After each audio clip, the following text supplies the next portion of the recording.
ये फैसला लिया गया है। जेबीटी बनाम बीएड मामले के बाद क्योंकि देखिए ये स्पष्ट हो गया था कि जेबीटी भर्ती में बीएड अभ्यर्थियों को कोई भी स्थान नहीं दिया जाएगा, जिसके बाद अब जेबीटी के टेट में भी रूल्स को बदल दिया गया है शिक्षा बोर्ड की ओर से।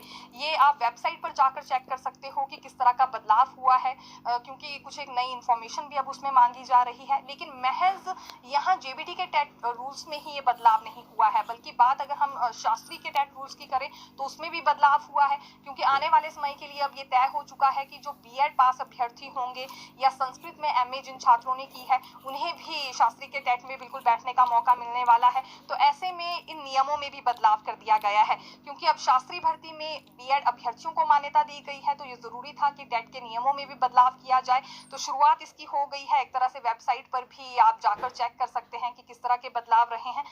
तो ये भी एक जानकारी हम आपके लिए लेकर आए थे।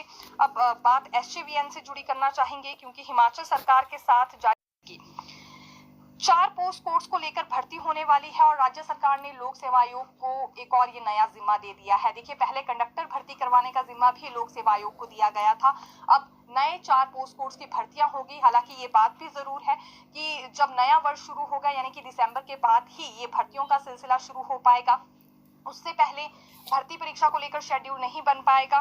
और कारण इसका ये है कि अभी देखिए दिसंबर तक वैसे ही ऑलरेडी पहला शेड्यूल बना हुआ है, 10 दिसंबर को एचआरटीसी कंडक्टर की भर्ती परीक्षा भी होनी है। इसके अतिरिक्त भी बाकी का काम इसी दिसंबर के एंड तक लोक सेवा आयोग को क्योंकि निपटाना होगा। उसके बाद नेक्स्ट ईयर यानी कि जनवरी से फिर ये नए पोस्ट कोर्स को लेकर भर्तियां होंगी। इसमें कौन कौन से पोस्ट कोर्स हैं, देखिए ऑपरेशन थिएटर असिस्टेंट की भर्ती होनी है, जूनियर ऑफिस असिस्टेंट अकाउंट्स की भर्ती करने के लिए भी लोक सेवा आयोग को कहा गया है, जूनियर ऑडिटर और आयुर्वेद फार्मासिस्ट भी इसमें शामिल है।